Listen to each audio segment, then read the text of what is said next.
బీహార్ ఎన్నికల్లో గెలవడానికి బీజేపీ చేసిన దుర్మార్గాలు ఎన్నో ఇప్పుడు మన ముందు కనబడుతున్నాయి. వాళ్ళ గెలుపు థంపింగ్ మెజారిటీగా, అసలు మోదీకి అప్రతిహత విజయాలు, లేదంటే ఇలాంటి విజయం గతం ఎన్నడూ లేదని చెప్పుకుంటున్న మోదీ గారు చేసింది ఏంది? నితీష్ కుమార్ను ఫేవర్ చేసుకోవడానికి. ఎందుకంటే నితీష్ కుమార్ని గెలవకపోతే ఆయన మద్దతు విరమిస్తే ఈయన ప్రభుత్వం ప్రమాదంలో పడుతుంది. కాబట్టి చేయాల్సిన అకృత్యాలన్నీ ప్రభుత్వం తరఫున చేసింది. Election commission కామ్గున్నది. ఒకటేంది 65 లక్షల ఓట్లను తీసివేయడం అయితే, రెండవది ప్రతి మహిళకు, ఇంట్లో మహిళకు 10,000 రూపాయలు. ఇది ఎంత?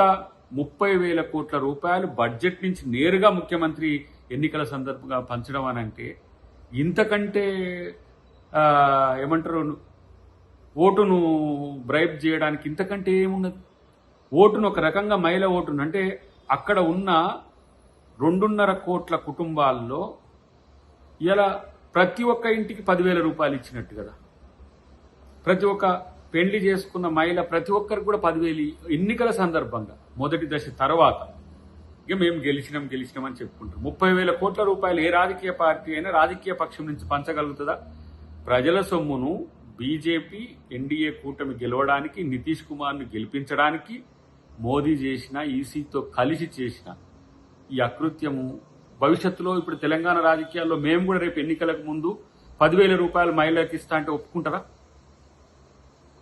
అంటే రాజ్యాంగ వ్యతిరేకంగా, ప్రజాస్వామ్య వ్యతిరేకంగా, ప్రజాస్వామ్య స్ఫూర్తిని పక్కన పెట్టి ఎలక్షన్ కమిషన్ ఆఫ్ ఇండియా ఇలాంటి వాటిని ప్రోత్సహిస్తుందంటేనే ఇలా మోదీకి ఎలక్షన్ కమిషన్ ఆఫ్ ఇండియా అనేది ఒక సెల్ అయిపోయింది, లేదంటే ఒక మోర్చా లెక్క అయిపోయింది. కాబట్టి ప్రజలందరూ గమనిస్తున్నారు. ఇలాంటి పరిస్థితులు వస్తే మోదీ ప్రభుత్వానికి జంజీనే కాదు, దేశవ్యాప్తంగా కూడా పెద్ద ఎత్తున వ్యతిరేకత వచ్చే అవకాశం ఉంది.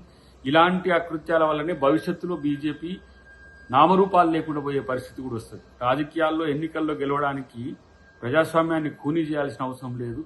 ఇలా అక్కడ ఎంఐఎంతో కలిసి ఏం చేసిండ్రు, జనసురాజ్ పార్టీతో కలిసి ఏం చేసిండ్రు, ఎలక్షన్ కమిషన్తో కలిసి ఏం చేసిండ్రు అనేది మొత్తం దేశం మొత్తం చర్చ జరుగుతున్నది. కానీ వాళ్ళకి అవన్నీ కావు. మాకు గెలుపు వచ్చింది, ఎట్లా గెలిచినాం అనేది మాకు అనవసరం, మేము గెలిచినమా లేదా అనే ఒక చర్చ పెట్టుకుంటున్నారు తప్పితే ఇది భారత రాజకీయాలకు, భారత ప్రజాస్వామ్యానికి ఒక మచ్చగా బీహార్ ఎన్నిక ఉండడం అయితే దురదృష్టకరం. డెఫినెట్గా రాహుల్ గాంధీ ఓట్ చోరీ మీద దేశవ్యాప్త ఉద్యమం చేస్తాడు. ప్రజాస్వామ్యాన్ని, రాజ్యాంగాన్ని బతికించడానికి చేస్తున్న ఉద్యమంలో భాగంగా మోదీ ప్రజా వ్యతిరేక విధానాలు, మోదీ అనుసరిస్తున్న ఏదైతే ఈ ఫాసిస్ట్ విధానాలో లేదంటే ఇంపీరియలిస్టిక్ ఐడియాలజీనో డెఫినెట్గా రాహుల్ గాంధీ ఎదుర్కొంటాడు. రేపటి ప్రధాని రాహుల్ గాంధీ అయితేనని భయంతోనే బీజేపీ ఇలాంటి కుట్రలు చేస్తున్న పరిస్థితిని గమనించాలి. అన్నిటికంటే ముఖ్యంగా టీడీపీ ఇటు నితీష్ కుమార్ లేకపోతే, చంద్రబాబు నితీష్ కుమార్ లేకపోతే ఆయన ప్రభుత్వానికి ప్రమాదం వస్తుందనే ఉద్దేశంతోనే వాళ్ళిద్దరి పట్ల భయము, భక్తి, ప్రేమను చూపిస్తున్న తప్పితే ఇంక ఏ రాష్ట్రం గురించి, ఎవరి గురించి కూడా మోదీ కానీ బీజేపీ ప్రభుత్వం కానీ ఆలోచిస్తలేదు. గతంలో 60,000 కోట్ల రూపాయలు ప్యాకేజ్ ఇచ్చిండ్రు, జమ్మూ కాశ్మీర్కి 1,00,000 కోట్ల రూపాయల ప్యాకేజ్ ఇచ్చిండ్రు. కానీ ఈసారి నేరుగా ఓటర్కే 30,000 కోట్ల రూపాయలు ఇవ్వడం అనేది ఒక రకంగా అది బీజేపీ పతనానికి, మోడీ బలహీనపడడానికి ఇది ఒక దిక్సూచిగా చూడాల్సిన అవసరం అయితే ఉన్నది.